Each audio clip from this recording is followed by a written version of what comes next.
What's up, YouTube? It's your boy. This is Real. I want to welcome y'all back to my channel. I want to thank y'all for watching this video.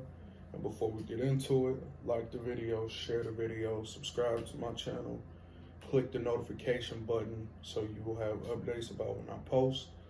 And without further ado, let's get into the video.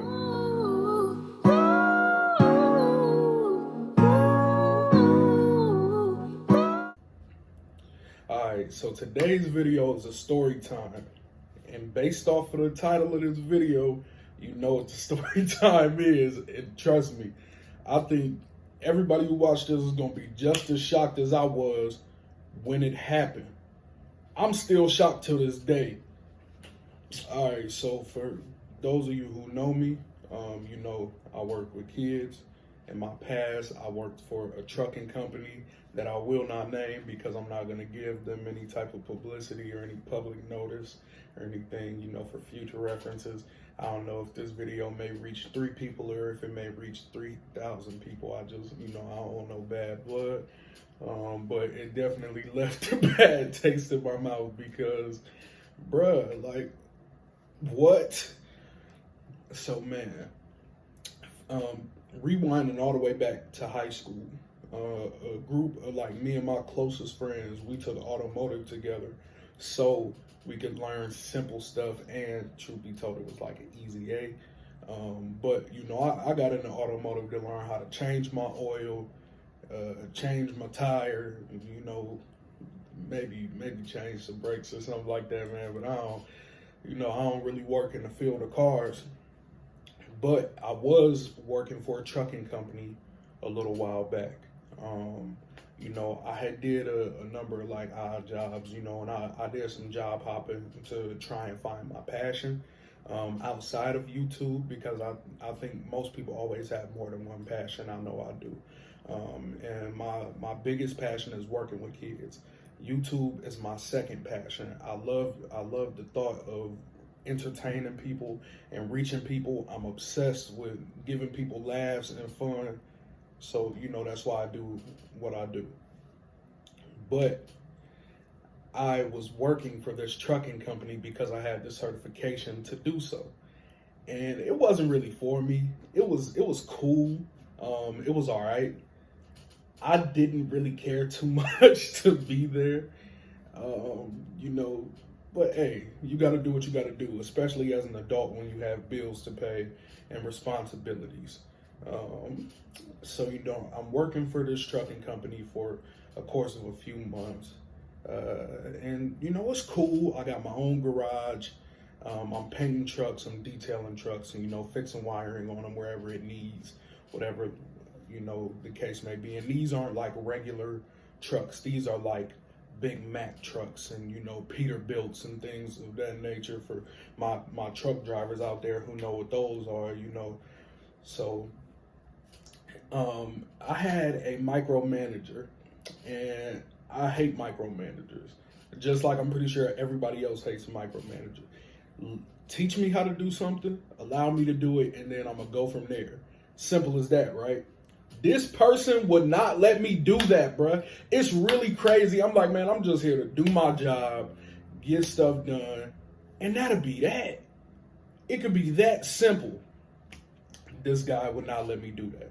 He genuinely had no care to allow me to just do my job, and you feel me? What's crazy is he partially trained me and then would get upset about things not being done correctly when he would have to fix them. But I'm like, hey, my boy, you ain't shown me how to do that, my boy. So, hey, don't be mad at me if you ain't gonna get down with the get down, you feel me? So that was like easily a red strike for me. Like having somebody always over your shoulder, even when you're supposed to be doing something alone. Bro, either you understand that you trained me bad, or I was terrible at the job.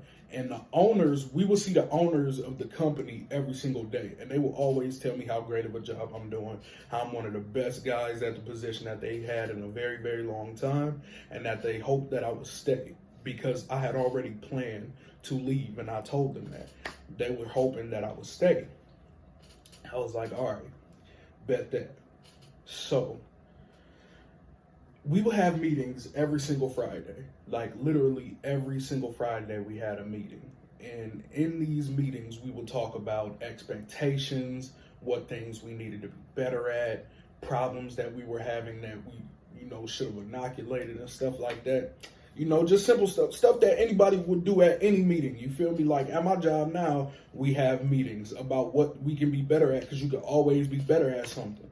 That's perfect, because practice don't make perfect. It makes you better. And I get that. So if you train, prepare yourself, and you talk it over, go back to the drawing board, it should be a way that you can get better at doing certain things.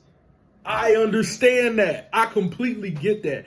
I'm not knocking nobody for having a meeting with their company. That I understand. I would do the same if I own a company. Hopefully someday I'll do. Maybe I understand how they feel. But to all my business owners out there, if you expect people to have the same drive and want for your success that you do, you already behind the curve, because that's not their business. That's your business. So you gotta, want it 10 times more than the person that you hiring to run it for you. If somebody sees that you have that passion, rather than I own this, so you need to do this, man, bro, you not gonna want to do nothing but hustle for somebody that show you they got one. So this is, maybe 6 months into working there. We have a meeting, and it was a guy, we're going to call this character Sitch. His name is going to be Sitch. Figure out that, right? So, and it was another guy who was only good for working half of the week. So we worked Monday through Friday. That is my schedule anywhere I work. I need my weekends to myself, and it's an adult schedule to me. So Monday through Friday is what we worked. This guy, we're going to call him Slim. Slim is only good for 3 days worth of work. So we call him 3 Day Slim. Simple. Because if Slim worked more than 3 days, if you saw Slim on Thursday, somebody had cancer and needed money today. Like, that man was not staying at work past Wednesday. He was the last one in, first one to leave. And when it came to vacation time, that boy knew what to do. So 3 Day Slim is at the meeting, and keep in mind, this is what's crazy. I was one of 2 black employees at this company. It was only 2 black employees out of like 50 at this company. Slim was not one of them. It was myself and my OG. He was an older cat, super cool, still got his number to this day. This dude was super dope. I really messed with the dude, man, because all he did was like drop game, ask me how I was doing, and just go about his day and do his work. He was cool. So at every meeting, I always had one AirPod in, just like this, because half of the stuff wasn't for me, because I wasn't the one that needed to be talked to, because I was doing my job, you feel me? But I still had to be in the meetings anyway. Still had to be in the meetings. So I'm like, all right, bet that. So we're in the meeting, and we're coming up on the end of the year. And at this particular company, you get 40 hours of PTO. That's paid time off. For my young people watching who don't know what that is. So it's 40 hours of PTO at the beginning of every year. So at the beginning of every year, you get your 40 hours, and you can work to accumulate more. They were telling us that they were swapping things over and switching it around to where you had to just earn your PTO, and you only get X amount of PTO at the end of the year. So getting ready to go into this new year, you need to use all the vacation time that you have. And if you don't use it, then hey, you lost it. They was like, you lost it. You're done. Shit, you're done. Vacation where? You ain't going nowhere. That's what they was on, my boy. So I'm like, all right, bet that. You feel me? I'm going to get mine, because I come in here and I bust my tail every day. So I come into work, I bust my tail every single day. So I'm like, all right, bet. And at this point in time, I was getting ready to move into my own apartment with my girl. So I'm like, all right, bet. I'm just going to put all of my vacation time in. So the week that I move, I don't have to do anything but move into my crib, set my crib up, and then I'm going to be peaceful. Tell me why at this meeting, bruh. Excuse me for slamming on my desk. In the meeting, they're talking about the vacation time, and Sitch says, don't tell Slim that nigger doesn't need any more vacation time. I said, what? That what? Oh, nah, man, you tripping. You bugging out. I said that what? Keep in mind, Slim is not black. Slim not black. This is nuts to me.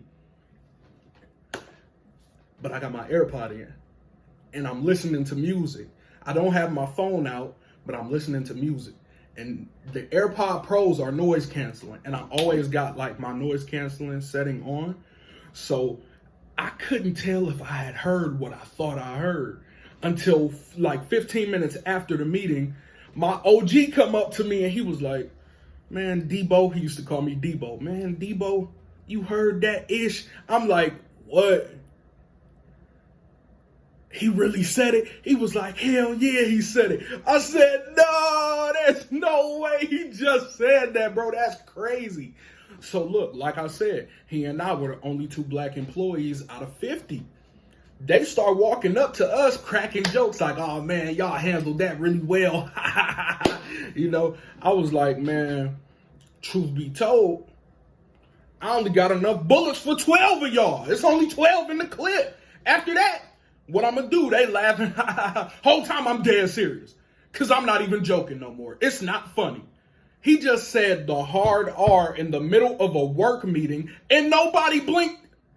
Nobody batted an eye at that. That was crazy to me. So that right there left a bad taste in my mouth. It left an extremely bad taste in my mouth. I was not rocking with that. So he comes up and apologizes. And I was like, I learned, and this is a fact. This is how I feel. I, am not prejudiced, racist, or anything, but I am a big black male in America where we are exhibited a lot of racism and, a lot of prejudice towards us. And I don't even need to go into the history of everything. You see what's on my neck. I don't need to go into the history of everything.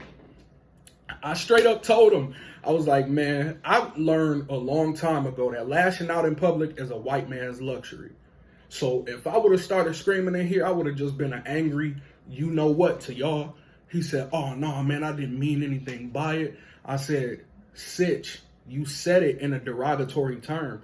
Just because you said it to a white person doesn't make it any better. You still said it meaning lazy or like not working. So that was crazy. So it was another dude. His name, we just gonna call him this. Figure it out. Funny as ever, the names that I'm choosing for these people. This was around my one homeboy, Slick. We gonna call this man Slick. Slick was mad cool because he was one of those white dudes who grew up with us. So Slick would get all the info from them and bring it back to me, and he would tell me what was going on and what was being said. So he had heard what this had said, and he brought the info to me. So I approached this and was like, hey, yo, my boy, what do you mean Mitch didn't mean anything by it? Like, are you serious? Do you not understand the problem in saying that word? Like, period? He was like, oh, no, man, I didn't really mean anything by it and this, that, and the other. So I'm like, you know what? I'm good. I'm good. I'm out of here. It's over. I'm done. Not staying here. So what I did was my exact plan. I put my vacation time in. I signed off on it. I left. Never went back to that bit. I got a new job. Way happier. I'm 10 times happier. I said, man, bro, y'all could kiss where the sun don't shine, bro, on my mama. What are you doing? You just saying that the hard R in the middle of a meeting, nobody bats an eye, and then y'all cracking jokes about it? Nope, not happening. So The moral of this story is don't ever stay anywhere that you may feel trapped or unhappy or demeaned or anything for $1. To me, that's selling your soul. Stand in a position where you're not happy because of the money that it brings you. At the beginning of this video, I said sometimes you got to do what you got to do, but there's also a way. If there's a will, there's a way. If you're willing to go out and find it, then hey, you're going to be successful. Simple as that. So with that being said, thank y'all for watching the video. This is the very first real video. I want y'all to like the video, share the video, subscribe to my channel, click the notification button. I have some gameplay in the video. It's from my guy, Quaylen, Saint Taking Off Gaming. I'm going to tag his channel. I want y'all to go over to his channel and support him as well. That man got some good content for y'all, and we got some good content coming together. So again, man, I appreciate y'all for rocking with me. Y'all stay official like a referee with a whistle. Practicing on day offs, tough love.